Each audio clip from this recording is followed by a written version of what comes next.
Hello friends, today we are making easy aloo curry process. నేను సింపుల్గా ఇంట్లోనే aloo curry తయారు చేసుకునే విధానం చెప్తాను చూడండి. ఇది సింపుల్గా అయిపోద్ది, ఎటువంటి మసాలాలు అవసరం లేదు. ముందుగా చిన్న ఉల్లిపాయలు 2 తీసుకొని అవి ఈ విధంగా కట్ చేసుకొని ఉంచుకోవాలి. 4 పచ్చిమిర్చి, కొద్దిగా కరివేపాకు, ఈ 3 ఆయిల్ వేడెక్కిన తర్వాత వేయించుకోవాలి. సిమ్లోనే వేయించుకోండి, కొంచెం గోల్డెన్ బ్రౌన్ వచ్చేదాకా వేయించండి. ఈ ఆలూ కర్రీ చేయడం చాలా ఈజీ అండ్ సింపుల్. కొంచెం నేను సిమ్లో చేస్తాను కాబట్టి టైం పడుతుంది. హైలో చేస్తే చెప్పాను కదా, అందులో మనకి పోషక విలువలు ఉండవని, సో స్లిమ్లో పెట్టుకుంటాను. 2 టమాటోస్ అయితే నేను వేసుకున్నా. 1/2 కేజీ బంగాళదుంపలకి. ఇష్టం ఉంటే కొంచెం పులుపు తినాలనుకున్న వాళ్ళు 3-4 కాయలు కూడా వేసుకోవచ్చు. నేను 2 కాయలు వేసుకుంటున్నా. ఇవి కూడా వేసి కొంచెం ఉప్పు వేసి మగ్గించాలి.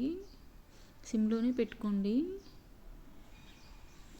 ఆలూ టమాటో కర్రీ రైస్లోకి, చపాతీస్లోకి బాగుంటుంది.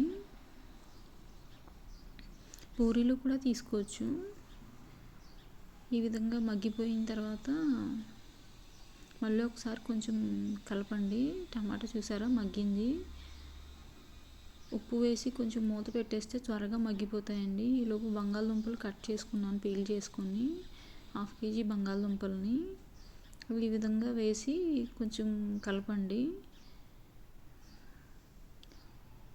ఒక 1/2 స్పూన్ పసుపు వేసుకోండి. బంగాళదుంపలు ముక్కలు వేసిన తర్వాత ఉప్పు వేసాం కదా, మళ్ళీ లాస్ట్లో సరిపోకపోతే వేసుకోవచ్చు. ఈ బంగాళదుంపలు వేసిన తర్వాత కొంచెం బాగా కలుపుకోండి. కలిపి సిమ్లో పెట్టండి. మీకు వెజ్లో ఏ కర్రీస్ ఇష్టం? నాకు వెజ్, నాన్ వెజ్ కూడా ఇష్టం. ఎక్కువ వెజ్నే తీసుకుంటాను నేను. మీరు ఏ రెసిపీస్ ఎక్కువగా చేస్తారు?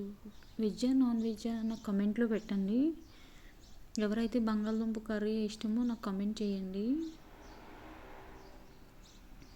ఈ విధంగా బాగా కొంచెం సేపు వేయించుకోవాలి. బంగాళదుంపలు కట్ చేసి వేసిన తర్వాత అదిగో పసుపు 1/2 టీ స్పూన్ వేసుకున్నాను. పసుపు ఎక్కువగా వేసుకోండి, హెల్త్కి మంచిది. మామూలుగా మనం వాటర్లో, మిల్క్లో తీసుకోమన్న పిల్లలు తీసుకోరు కదా.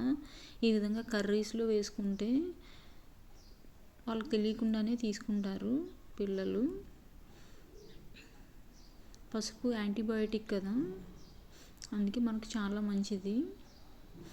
ఇగో వేగిపోయినాయి బంగాళదుంపలు.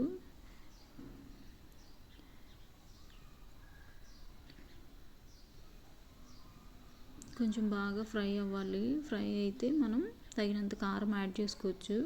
కొంచెం సేపు పైనుంచి కింద దాకా కలయబెట్టుకొని చెంచాన్నర కారం అయితే వేసుకున్నాను నేను. 1.5 టీ స్పూన్ కారం. ఇంకా తిన్నవాళ్ళు అయితే 2 స్పూన్స్ వేసుకోవచ్చు ఫుల్, ఎందుకంటే మిర్చి ఉంటాయి కదా. ఇంకా అల్లం వెల్లుల్లి పేస్ట్ కావాలన్న వాళ్ళు వేసుకోవచ్చు, లేదన్న వాళ్ళు స్కిప్ చేసుకోవచ్చు. నేను కొంచెం దంచి వేసుకున్నాను అల్లం వెల్లుల్లి పేస్ట్. నేను ఎప్పటికప్పుడు ఫ్రెష్గా దంచుకుంటాను. ఈ విధంగా ఆలూ కర్రీ రెడీ అయిపోయింది. ఫైనల్గా నేను లంచ్ బాక్స్ ప్యాక్ చేశాను మా పిల్లలకి. Thank you for watching. Please subscribe.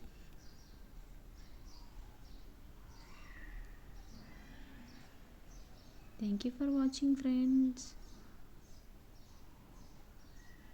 Like, comment, share. Thank you.